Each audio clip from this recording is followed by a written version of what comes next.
வெயில் வந்து கடுமையாக இருக்குது பாருங்கள். 2-3 நாள் லீவு. அந்த புறாவுக்கு சாதம், காய்கறி, குப்பூசு எல்லாம் வைக்கிறேன். ஏன்னா ஆயிரக்கணக்கில் வந்து பறவைகள் வந்து சாப்பிடுது. அது வந்து 2 நாளைக்கு வயிறார சாப்பிட்டு போட்டுன்னு எடுத்துகிட்டு வந்து நம்மளால் முடிஞ்சது. இந்த இடத்துல வேறு என்ன கிடைக்கும்? ஒன்றும் கிடைக்காது. அந்த பக்கம் தண்ணி வச்சுருக்கேன் குடிக்கிறதுக்கு. இதான் குப்பூசு.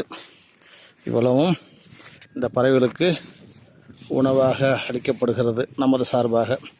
இங்கேயும் ஆயிரக்கணக்கில் மக்கள் இருக்குது. ஆனால் அது செய்கிறதுக்கு ஒருத்தனுக்கு அந்த எண்ணம் கிடையாது, என்ன தவிர. இங்கே தண்ணி வச்சுருக்கேன் இருக்குது. இந்த இடத்துல நீங்கள் பாருங்களா என்ன கிடைக்கணும்? ஒன்றுமே கிடைக்காது. நான் அதை தான் வச்சுட்டு போகிறேன். வெயிலாக இருக்குது. ஏன்னா 2 நாளைக்கு லீவு. அப்புறம் என்ன பண்ணும்? ஏகப்பட்ட பறவைகள் வந்து சாப்பிடும். அதை சாப்பிட்டு போட்டோம்.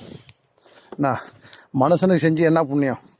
நம்மகிட்ட சாப்பிட்டு என்ன அந்த ஈரம் காஞ்ச உடனே நம்மளே திருப்பிக்கிட்டு கண்டாமணுன்னு திட்டுவானுங்க. அதுதான் மனித பிறவி. என்ன ஒரு பறவைக்கு செஞ்சாலும் ஒரு புண்ணியம் உண்டுங்கிறதுக்காக தான் இந்த இடத்துல வைக்கிறேன். ஏன்னா 5 நாள் லீவு நாளையிலேருந்து. யாரும் வைக்க மாட்டாங்க.